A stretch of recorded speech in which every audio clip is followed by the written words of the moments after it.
markets was started. We completed till what are the functions, difference between money market and capital market. Under capital market, primary and secondary. Now we are moving towards the last segment, that is what does Securities and Exchange Board of India do. इसमें आपका paper में क्या क्या आना है, last वाले में मैंने आपको बताया था दैट मनी एंड कैपिटल के बीच में डिफरेंस आ सकता है, प्राइमरी एंड सेकेंडरी के बीच में डिफरेंस आ सकता है.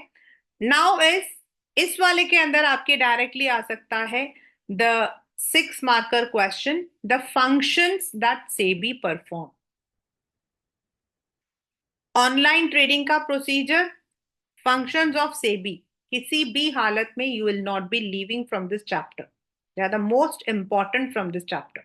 राइट नाउ जो 1 मार्कर है, I will be underlining everything. जो 1 मार्कर है यू कैन जस्ट लर्न. जैसे SEBI was established by Government of India on 12th April 1988. मतलब ये वैसे तो देखो इसका जो फंक्शन स्टार्ट हुआ था that was later on, as I had told you about the movie which you all said you have already watched. तो वो जो मतलब कि फंक्शन होना बाद में शुरू हुआ था. There were speculations that in the stock market there were lots of problems going on, fraudulence going on.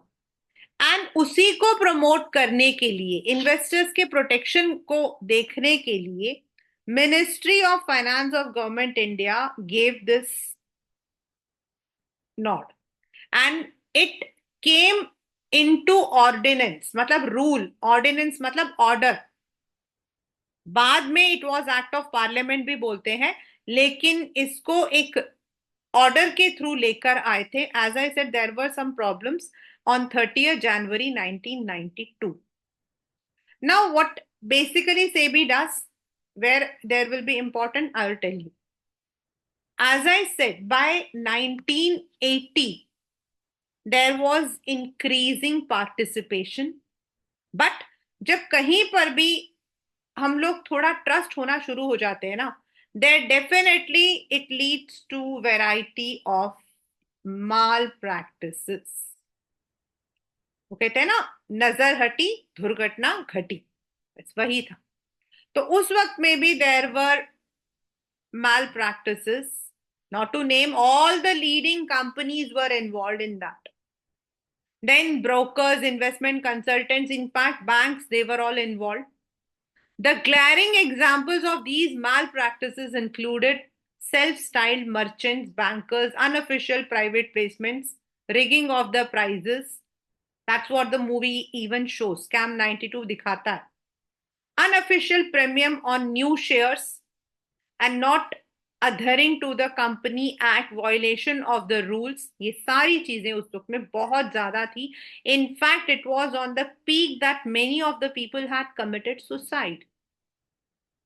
और आप मानोगे नहीं, उस टाइम के बाद फॉर लॉन्ग पीरियड हमारे इंडिया के अंदर स्टॉक एक्सचेंज थोड़ा नीचे ही रहता था, because people were so scared to invest in the money. एक छोटी सी गलती, एक छोटा सा माल प्रैक्टिस जो है that may lead to loss of many bucks. बहुत सारे पैसों का नुकसान होता है. So the government and stock exchange were rather helpless in redressing the investors' problem, क्योंकि there was no penal provisions, और इसीलिए सेबी को बनाया गया था. This is the backdrop. There is nothing to just to understand कि क्यों बनाया. And I have already told you कि आप एंड देखोगे ना, उसमें दिखेगा कि आपका जो है, I think it was Anant Mahadevan who comes as the SEBI chief. And this is because that time witnessed a turmoil in the stock exchange. So it was to see तीन लोग इसमें इन्वॉल्व होते हैं. एक investors, small time, long time.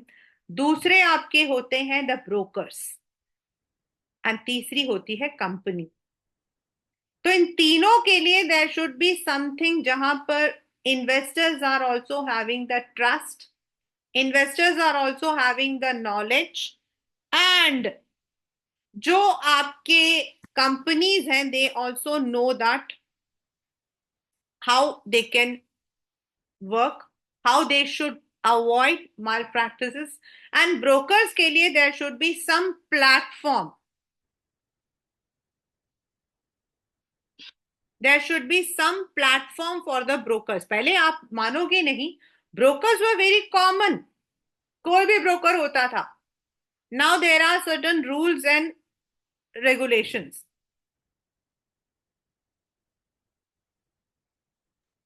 So that is the purpose and role की जो हमारे money है, सेविंग्स के, इन्वेस्टर्स के, उसको मोबिलाइज करें, उसको प्रॉपरली एलोकेट करें, हेल्दी एक प्लेटफॉर्म दे। There should be proper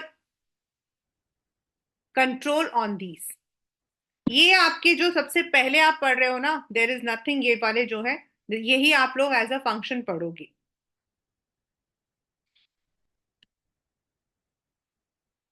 to the issuers it aims, यहां पर as I said there are three, यानी कि company, investors and brokers, right? यही तीन लोग हैं इसमें इन्वॉल्व होते हैं। Already I have explained it. Means they provide a market place जहां पर they are able to raise the fund. अब क्या होता है, एक कंपनी गलत काम करती है ना, तो दूसरी कंपनी पर भी उसका असर आ जाता है। Then to the investors, we must be aware where we have to go. And for the intermediaries, they should render a better service and honest service. So that is why SEBI का जो है regulation start हुआ था। And SEBI का सबसे पहला काम क्या था? To regulate the stock exchanges. हमारे यहाँ NSC is there, BSC is there, उनके लिए रूल्स एंड रेगुलेशंस बनाना, उनको किस तरीके से काम करना है वो, यही जो अभी आप पढ़ोगे ना, इसी को अभी आप नीचे फंक्शंस की तरह पढ़ोगे। To protect the rights and interest of investors, specifically the individual investors, to prevent trading malpractices, balance between self regulations by security industry and statutory regulations, to regulate and develop a code of conduct and fair practices like brokers, merchant brokers। ये उनका था। और इस ये जो चार हमारे objective हैं क्लास 12, इसको उन्होंने डिवाइड किया इनटू थ्री डिफरेंट फंक्शंस। और ये आपका जो है very very very very very important. इस चैप्टर से क्वेश्चन आएगा तो इस चीज से ही आएगा, या तो इससे आता है या ऑनलाइन ट्रेडिंग से आता है। जो मैंने आपको चार बताए हैं वही सिर्फ आपका आएगा। तो फंक्शंस को किसी भी हालत में you will not leave. Now ये जो चार ऑब्जेक्टिव्स हैं, involving the investors, the companies and the intermediaries, उसी को उन्होंने तीन हिस्सों में डिवाइड कर दिया। एक आपका द रेगुलेशंस। रेगुलेशंस अगर आपको याद रखना है, थोड़ा वियर्ड बोलूंगी लेकिन अगर याद रखना है, घर में, सबके घर में गैस है, किसी के घर में तंदूर में तो खाना नहीं बनता ना। And most of the people nowadays they have this what you call as, चाहे सिलेंडर हो या फिर आपका पीएनजी पाइप हो, देयर इज अ रेगुलेटर। ऊपर ऐसा एक वो गोल सा रेगुलेटर बना होता है जिसको हम बंद या खोल सकते हैं। है सबके घर में? नहीं है तो आज जाकर देख लेना एक बार, अगर कभी नहीं गए तो वो क्या करता है? That regulates the incoming and leaking of the gas, उसको हम चेक करते रहते हैं। रेगुलेटर आपका चेक करता है। रेगुलेट मतलब चेकिंग, रूल्स बनाना, रूल्स बनाना। Now regulation are, rules are, because ये आइडेंटिफिकेशन में आएगा। This will be coming in the identification, and उसके साथ आपको जो है दो बाकी देने पड़ते।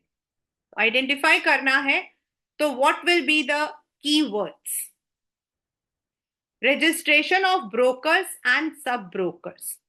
As I said, पहले there was a flood of brokers. कोई भी आपका जो है ट्रेडिंग करता था, किसी से भी बात कर लो वो कहता था मैं स्टॉक एक्सचेंज मतलब का ब्रोकर हूं. But now these brokers have a special unique code number.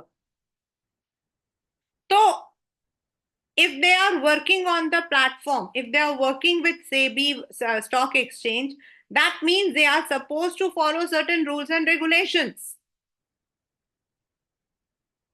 Then for the companies, जो companies अपना collective investment scheme या mutual funds के through फाइनेंस को एलोकेट करती है, क्योंकि म्यूचुअल फंड्स जो होते हैं अगर आपने कभी पढ़ा हो तो they are a very there is a vast market. आपके म्यूचुअल फंड में ultra small, small, mid cap, long, आपके ऐसे तरह तरीके के म्यूचुअल फंड्स होते हैं. Means those which may have their period for around 6 to 1 year ultra, then 1 to 3 year, then long term. So there is lots of risk. अगर आप कभी म्यूचुअल फंड के साइट पर जाओगे ना तो you will see the returns are very nice. 100 रुपए लगाओ, 120 रुपए ले जाओ. That means it's a kind of speculation. तो अगर दे आर नॉट रजिस्टर्ड, अगर वो रजिस्टर्ड नहीं होते हैं तो it may lead to the loss of investors money. तो उनके लिए there should be proper regulation कि किस तरीके से कौन सी जगह पर आप म्यूचुअल फंड को लेकर आ सकते हो. देन जो आपके स्टॉक ब्रोकर्स हैं, ये तो था बच्चा रजिस्ट्रेशन, रजिस्टर करना अपने आप को. अब रजिस्टर करने के बाद उनको कुछ रूल्स रेगुलेशंस को फॉलो करना पड़ता है. So those are for the stock broker. Portfolio exchanges क्या होते हैं?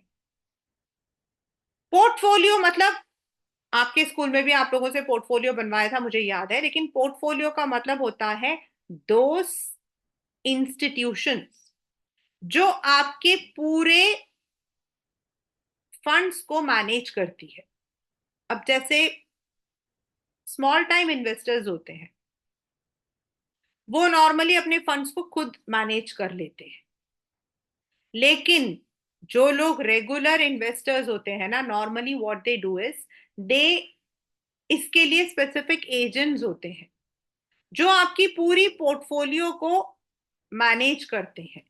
मतलब आपके पैसों को कहाँ लगाना है, कैसे लगाना है, वो रिटर्न्स को कैसे लगाना है, वो सारा कुछ वो मैनेज करते हैं. Then underwriters. अंडरराइटर्स कौन होते हैं? Those who by the shares from the companies if it is not sold in the market. Merchant bankers and business in stock exchanges and other security market. तो उनके लिए regulations बनाना, इनके लिए rules बनाना कि how they have to. Portfolio management is a very big unit in financial management. Then एक company दूसरी company को खरीदती है, टेक ओवर करती है, राइट? तो उसके लिए the regulation should be there. Calling for information by undertaking inspection time to time, enquiries, audit. इनके जो है time to time they make the enquiries. जिससे क्या होता है? There is always a fear in the mind of the brokers or for the sub brokers that they may not be caught, और इसीलिए they work cautiously. Levying fee or other charges for carrying out the purpose of the act. अब ये सारे काम करने के लिए they need money. तो when you are अपने आप को आप रजिस्टर करते हो तो they take some charges and all they may perform under the Security Contract Act of 56 जो गवर्नमेंट ऑफ इंडिया का है. तो ये हमारा था first what we call as regulatory. कहीं पर भी ये सारे वर्ड्स आपके आ जाए तो आपको रेगुलेटरी याद रखना, राइट? नाउ इज डेवलपमेंटल, यानी कि development is for the brokers, development is for the market. अब उनको कैसे आप डेवलप करोगे, हाउ विल यू डेवलप? हमने स्टाफिंग में पढ़ा था कि जब हम किसी कंपनी में ज्वाइन करते हैं तो हमें ट्रेनिंग मिलती है ना हमें, और हमें डेवलपमेंट के लिए we get the opportunities. Similarly जो लोग स्टॉक मार्केट में हैं, they are working now, they also need some training how to do, क्योंकि चेंजेस आपके होते रहते हैं। पहले आपका ऑफलाइन रहता था, demat was not there, now everything is routed. Then there is मतलब कि there are so many things which now you have to get informed. तो उनकी ट्रेनिंग आपकी जो है चलती रहती है in the security markets. Something new आया है, how they have to handle, how then conducting the research and publishing information, जिससे कि ओवरऑल इकोनॉमी हमारी, ओवरऑल हमारा मार्केट जो है वो ग्रो करता है, डेवलप करता है। Undertaking measures to develop the capital market by adopting a flexible approach. So this is the development functions. Most of the time it comes only as identification में first and last वाला आता है, that is protective and regulatory, और development को आपको साथ में you just have to tell protective। अब यहां पर be alert। protect मतलब you are protecting the investors, you are protecting the people who are going to invest in that। Prohibition of fraudulent and unfair trade practices. Now, most of the time earlier, जो मैंने specifically 80s वाला time था, there used to be number of unfair trade practicing, like making a false statement, manipulating the investors, उनको manipulate करना, और price rigging तो एक, I think it is one of the oldest malpractice we do. Price rig का मतलब होता है to pretend as if the company is going to perform well, और उसकी जो प्राइजेस हैं उसको ऊंचा कर दे। दिस जो स्कैम आपका हुआ था ना, उसमें यही बात हुई थी। The price of a company which was around 350 was sold for 3000, और बाद में व्हेन दिस ये पता लगा कि कंपनी की वैल्यू उतनी नहीं है, the price drastically came down, और जिन लोगों ने 3000 रुपए में खरीद रखा था, जब वो मार्केट में वापस 300 में आया तो दे लॉस्ट एवरीथिंग। तो price rigging is a very serious mall practice. Controlling insider trading, already defined many a times. Insider means all those who are already involved with the company. There might be the shareholders, there might be the investors, जो आपके institutional investors होते हैं।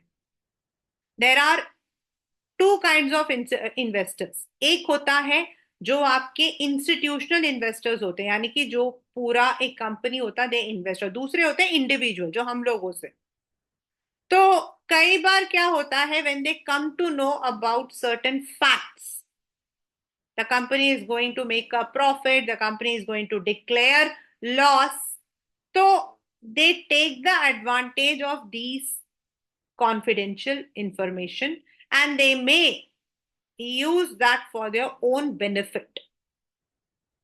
कई लोग क्या करते हैं, अपनी सिस्टर कंपनी होती है, मतलब उनके नाम से उन्होंने डमीज बना रखे होते हैं, तो उनके नाम से वो लोग चीजों को खरीदते हैं, कभी अपने दोस्तों को बोल देते हैं, and they route that money and imposing penalties for such practices। Last year, there was a very big case about this, about a very famous woman, an entrepreneur, जिसने ऐसा किया था, and she was penalized for 50 lakh or something। Undertaking steps for investor protection, they are taking lots and lots of आपके, जैसे मैंने consumer protection में आप लोगों को बताया था, जागो ग्राहक जागो। Similarly, गवर्नमेंट ऑफ फाइनेंस, जो फाइनेंस मिनिस्ट्री जो है, time to time, stock exchange जो है, time to time they give the advertisements, आपके मेल्स पे आपके पास आता है, the types of fraudulent practices that can be there, they give all the information कि आपको क्या करना चाहिए, क्या नहीं करना चाहिए, even while you are buying a share. तो दे, जब आप शेयर को खरीद रहे हो ना, उसी वक्त में they would be telling you that this particular company is going under some legal procedure. I was thinking to buy the share of Balaji Telefilms, आपका जो एकता कपूर का है this.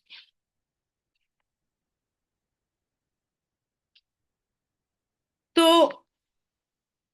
when I clicked on that, they showed that मतलब it is very risky, and it is up to you, आप खरीदो, but it is very risky since the company was undergoing certain financial crunches in the legal market.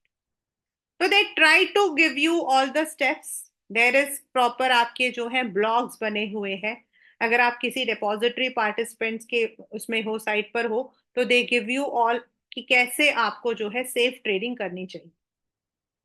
Promotion of fair practices, code of conducts in security markets.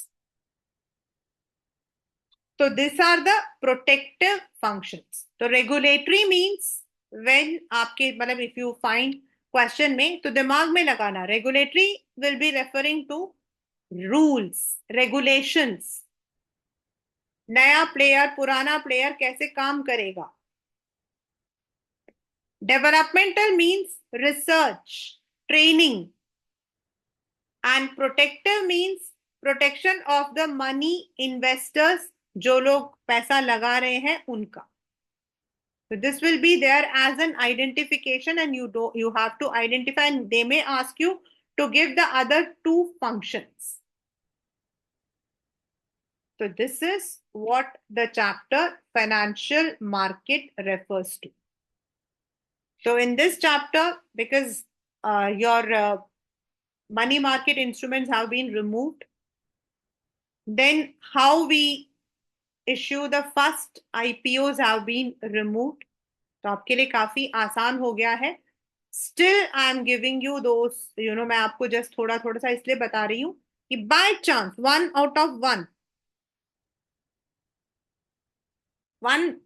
अगर आ भी गया तो you should know. तो financial market refers to the market where the financial assets, securities, bonds, debentures, इनको हम जो है channelise करते हैं into from money to financial asset. हम लोगों का जो चैप्टर है दैट इज इससे पहले वाला फाइनेंशियल मैनेजमेंट, वो कहता है कि फाइनेंशियल डिसीजंस आर देयर। तो जो फाइनेंशियल डिसीजन जब हम लेते हैं तब हमें जरूरत पड़ती है एक मार्केट की। तो अगर शॉर्ट टर्म है तो we go for the money market, and long term है तो we go for the capital market. And this is because it is a complete channel, a cycle from the small savings to banks, banks to financial market, or maybe the investors are the individual investors who are investing in the markets. And in return, they may be getting the dividends, profit, wealth maximization, and if it is in the savings bank, तो interest. तो जो short term होता है वो हमारा आता है money market, जो 1 साल के लिए आपका जिसकी मेच्योरिटी होती है, that refers to T bill, that is government of India का 25,000 से स्टार्ट होता है treasury bill. Commercial paper, bridge financing, इसको हम ब्रिज फाइनेंसिंग भी बोलते हैं because it helps in raising capital from the equity market. Call money, जो आपके बैंक जो है, एक बैंक दूसरे बैंक से कर्जा लेती है जिसका कॉल रेट जो है it is highly volatile, it changes from hour to hour, और इसका मैक्सिमम पीरियड इज 15 डेज। ये हमारे लिए नहीं होता, it is for the bank to bank. Certificate of deposit, corporate companies जो है they raise this. Commercial bill, जो एक ट्रेडर या एक बिजनेसमैन दूसरे से जब सप्लाई एंड वेंडिंग करता है, वहां पर they may use the bill of exchange. If it is accepted by the bank it becomes commercial bill. Plus money market के आपके म्यूचुअल फंड, जो मैंने कहा अल्ट्रा स्मॉल होते हैं। कैपिटल मार्केट आपका, जहां आपका एक्चुअल में वेल्थ क्रिएट होता है, जहां कंपनीज डायरेक्टली आपको नए सिक्योरिटीज इश्यू करती है। लाइक अभी एनटीपीसी जो है, it has raised it's IPO. तो आप डायरेक्टली एनटीपीसी से खरीद रहे हो, बट देयर इज नथिंग, ये वन वे है। They only will be selling. हम उसको वापस उनके पास जाकर नहीं दे सकते हैं। If tomorrow we want to sell, we have to sell it in the secondary market. तो जो फर्स्ट टाइम होता है वो, और उसके लिए there might be issue by prospectus in the newspaper. There can be electronically e IPO, जो आजकल सबसे कॉमन हो चुका है। Most of the companies are going through e IPOs, और they may be going with the private placements. यानी कि there might B institutions जो इनसे खरीद लेते हैं, एंड बाद में when the market is good they sell it out. So they may go through. Then rights issue, अगर आप उस कंपनी के एग्जिस्टिंग शेयर होल्डर हो, and if the company is planning to, तो as a preference it may give you some shares at a lesser rate compare to the market, in the proportion of the shares you are holding. मान लो मेरे पास 100 shares है, तो दे में से 1:10, तो मुझे वो 10 शेयर्स दे सकते हैं एट अ लेसर प्राइस। अगर मार्केट में उसकी कीमत 100 रुपए है, तो हो सकता है वो मुझे 80 में दे। ये होता है फर्स्ट टाइम। सेकेंडरी मार्केट, जिसको हम स्टॉक एक्सचेंज भी कहते हैं, जहां हमारा ऑलरेडी जो शेयर्स हमारे लिस्ट हो चुके हैं, जो ऑलरेडी मार्केट में चल रहे हैं, उनको हम कंटिन्यूअसली खरीद बेच सकते हैं। इन दिस, आपके पेपर के अंदर ऑनलाइन ट्रेडिंग का जो प्रोसीजर है, which that day I had told, वो आपका बहुत ज्यादा इंपॉर्टेंट है। देन व्हाट इज, मतलब कि what is the settlement time for online trading, T+2।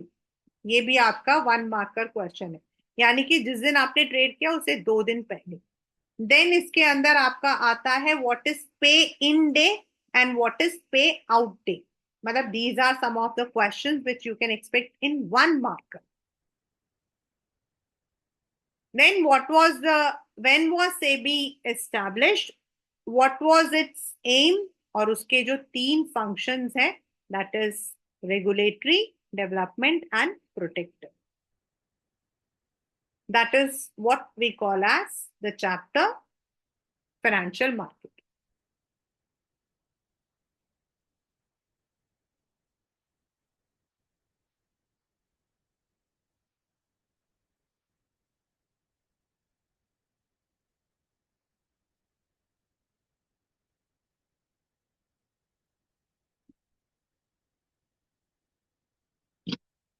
Lalita wants to buy shares of Akbar Enterprise, और उसका ब्रोकर, हमें उससे कोई मतलब नहीं है। She has a demat account and bank account. Discuss the subsequent steps move involve in the screen base. तो as I said, questions आपके इस तरीके से आ सकते, right? So with this, your second chapter from the second book is also complete.